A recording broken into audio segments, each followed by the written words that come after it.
Hello everyone, this is Adam Meister, the Bitcoin Meister, the Disrupt Meister. Welcome to Today in Bitcoin. Today is January 2nd, 2017.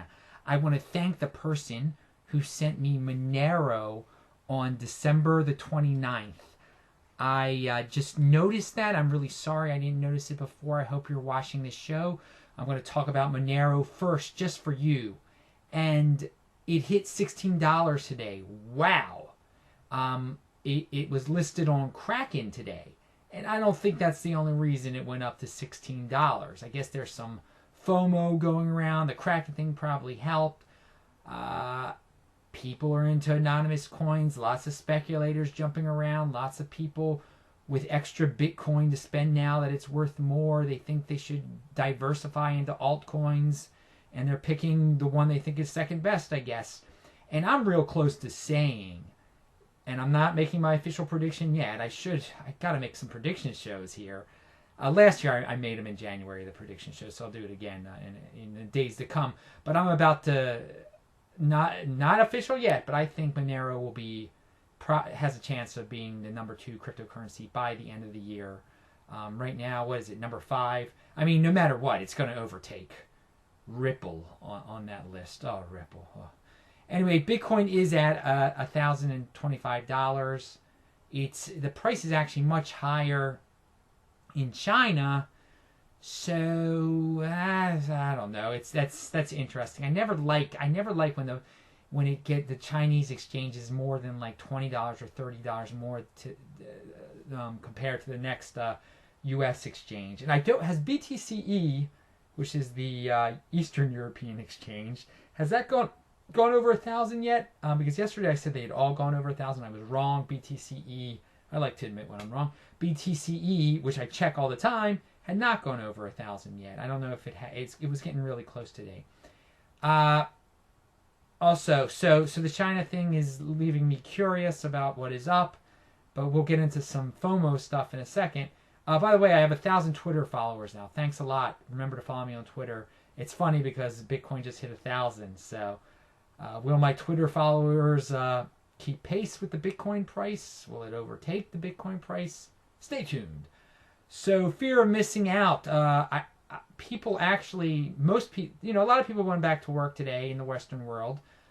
But a lot of the so-called government workers who are on their computers all day, usually, as they don't work. We can get into that another time. They go back tomorrow, and so do a lot of other people. So I guess tomorrow, the 3rd of January, is the real first day that every single person possible in the Western world is going to know about the Bitcoin price at $1,000, and the fear of missing out will be in the air.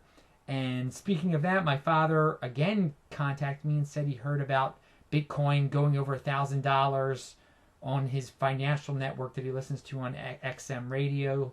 I don't know if it was a repeat, but again, even if they're repeating it, it's out there again. That was today. More people will be going to work tomorrow. More people will be talking about it tomorrow. I don't know. Maybe it could boost the price even more here in the Western world and kind of close the gap between the China price. I don't like when the China price is that much higher.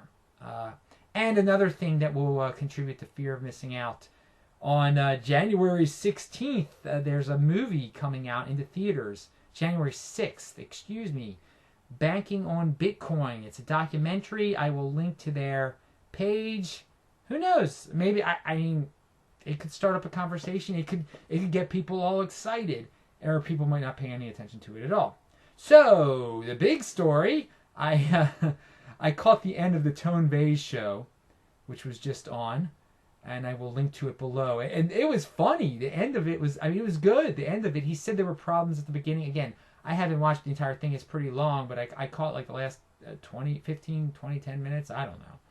And there were a few points that really stuck out in my head that I liked. He said Ripple is not a real cryptocurrency. I'm not arguing with that one. So, he also said that the people were asking about the price, and he says between 2,000 and 3,000 by the end of the year. Nothing too different than what Vinny Lingham said. But a point that he brought up is that the mid-year price of Bitcoin could vary well be higher than the end of the year, end of 2017 price of Bitcoin. And I think that's something to think about, because this year the highest price of Bitcoin was yet.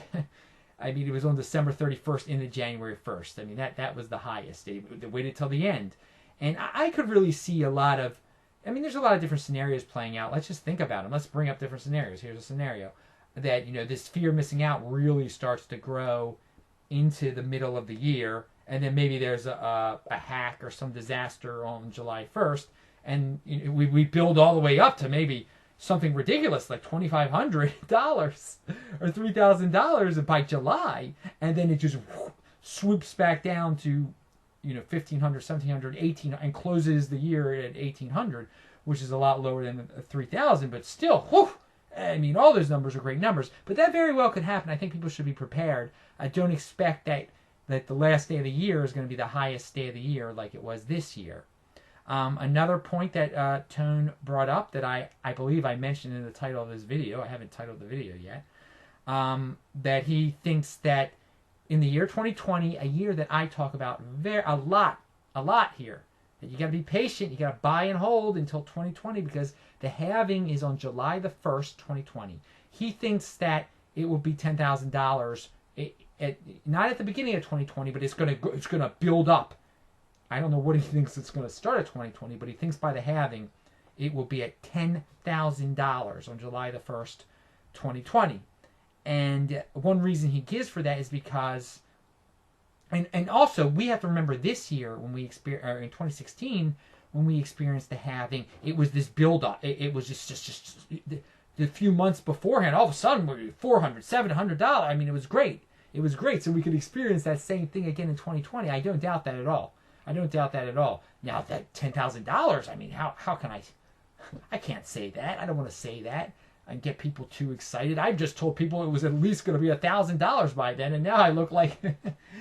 but the point of telling everyone a number for 2020 is so they're patient until that July the 1st halving. You do not want to be left behind. How about if it starts the year at $3,000 in 2020, and then it becomes $10,000? You'll be you'll be angry that you sold in 2019 or tomorrow. But yeah, the point he gave is that he says, and I have not done the research into this, that $10,000 is like the number that miners will need they'll remain profitable after the halving. Because they only get a certain amount of Bitcoin by working, and that he thinks it needs to be like $10,000. I don't know where he got that one from. You'll have to ask Tone about that. I thought that was really interesting because I haven't heard anyone say that. Something I was thinking about in 2020, also on July the 1st, 2020, which is the day of the halving. By then, the Democrats in the United States will have picked a socialist, probably either Bernie Sanders or most likely Elizabeth Warren. If it's one of those two, I mean, again, I shouldn't say most likely it'll be one of those two, but it's a good chance it'll be Elizabeth Warren, who's a socialist, that there'll be a panic among wealthier people in America. They'll be like, well, wait a second, we've been living through this Trump, or maybe Pence, because who knows, Trump might not even be, he eats horrible. I don't think he's in good physical shape at all. And who knows what else Pence could be president, Trump could be president at that point. Who knows? But people, some people will be like, oh, Elizabeth Warren, I better get into this Bitcoin thing now before, I get taxed. Every bit of my wealth gets taxed by this, just in case. It's an insurance policy. Wealthy people and smart middle class people at that point, if they haven't got on the Bitcoin yet, and they think that there's a chance that Elizabeth Warren might become president of the United States. And by the way, I wouldn't panic that much, because the president doesn't control everything, but people blow things out of proportion. It's just a mindset. Having her as president would be a terrible mindset for the socialist disease would spread across the United States. It's just not a good thing. But taxes would increase. So anyway, people might be buying Bitcoin, boosting up the price of Bitcoin around that time, combined with the halving. It might be like a combined effect. Look at this. I'm talking about 2020 way too much. But Tone, again, he brings up some awesome things. And I don't always agree with Tone, by the way. I think a lot of people might start asking, like, you keep on bringing up this guy. What are you... with Steemit, we don't agree with Steemit. He thinks it had. I think Steemit has potential still. If the right people take it over, I think there is a use for it. And he doesn't feel there's any use at all for Steemit, the site. I mean, I even talked about it in Zimbabwe to try to get cryptocurrency into people's hands. I thought it was an easy way. But he's not into it at all. So we're not on the same page on that. So there's a really big example there. So I don't always agree with Tone. And I don't know where he's getting the 10,000. That number makes the miners profitable after the halving of 2020. I don't know where he got that from. But I'd love for him to explain. I got to have him on this show. I got to figure everything out. So anyway, I'm Adam Meister, the Bitcoin Meister, the Disrupt Meister. Remember to subscribe to this channel, like this video, share this video, spread the word. You can email me at adam@tresorhelp.com if you need a crypto consultation or if you need help installing your Bitcoin Trezor.